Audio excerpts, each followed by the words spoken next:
আজকেও বেরিয়ে পড়েছিলাম নতুন আরেকটা যাত্রার উদ্দেশ্যে। উদ্দেশ্যটা আমি ঠিক প্রতিবারের মতো পরেই বলবো। তোমরা যে গাড়ি দুটো দেখতে পাচ্ছ, এই গাড়ি দুটো যাবে তারকেশ্বরের উদ্দেশ্যে। আজকের জার্নিটা হবে ট্রেনের। আমরা যথারীতি চাঁদপাড়া রেল স্টেশনে চলে এসেছি। এখান থেকেই আমরা আজকে যাত্রাটা শুরু করব।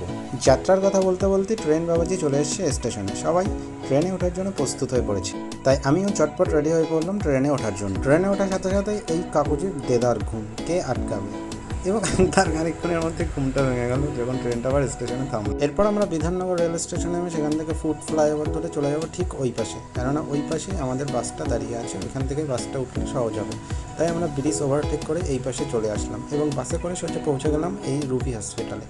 না, এইখানে আমাদের কাজ না, এই পজিশনেই কাজ, কিন্তু কাজটা এর পেছনে। তার আগে আমরা কিছু খাওয়া দাওয়া করে সেই মতো পুরি ও তরকারি নিয়ে নিলাম এবং শেষ পর্যায়ে এসে ভিডিওটা করলাম যাতে তোমরা ব্লগ দিতে না পারো। হ্যাঁ, কাজটা এখানেই। তোমরা যে বিল্ডিংটা দেখতে পাচ্ছ এটা হলো পাসপোর্ট অফিসের বিল্ডিং। এই বিল্ডিংয়ে পাসপোর্ট ভেরিফিকেশনের জন্য এসেছিলাম। এখানে কাজ মিটিয়ে আমরা সোজা গেলাম বাড়িগঞ্জ রেল স্টেশনে। এখান থেকে আমরা ট্রেনের জন্য অপেক্ষা করছিলাম এবং ট্রেন আসছিল 1 নম্বরে, আমরা 2 নম্বরে ট্রেনের জন্য অপেক্ষা করছিলাম। এখানেও একটা মজার বিষয় হয়েছিল। বাড়িগঞ্জ থেকে ট্রেন ধরে আমরা সোজা চলে আসলাম শিয়ালদা স্টেশনে এবং শিয়ালদা স্টেশনে এসেই দেখছি আমাদের ট্রেনটাও অপেক্ষা করছে, তাই আমরা সোজাসুজি ট্রেনে উঠে পড়লাম আমাদের বাড়ির উদ্দেশ্যে আসার জন্য।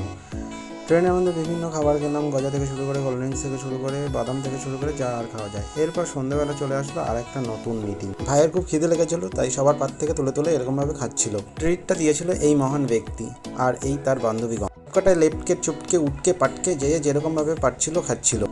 এরপর চলে আসলো শেষ পর্যায়ের দিকে, কিন্তু শেষ পর্যায়ে আমাদের হলো, ওদের এখনও হয়নি, তাই আমরা এখান থেকে একটা ভিডিও শ্যুট করে নিচ্ছিলাম।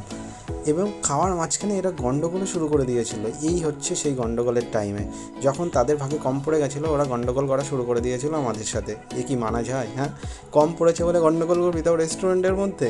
এ কখনোই মানা যায়। ওদের গন্ডগোলটা আমি শেষে দায়িত্ব নিয়ে থামালাম। এই হলো আমাদের খাওয়া দাওয়ার শেষ পর্যায়ের ভিডিওটা। এরপর খাওয়া দাওয়া শেষ করে আমরা চলে আসলাম সোজা বাড়ির। খাওয়া দাওয়া শেষ করে আমরা সোজা বাইরে চলে আসলাম এবং এই হলো সেই জায়গা যেখানে আমরা খাওয়া দাওয়া করতে গেছিলাম।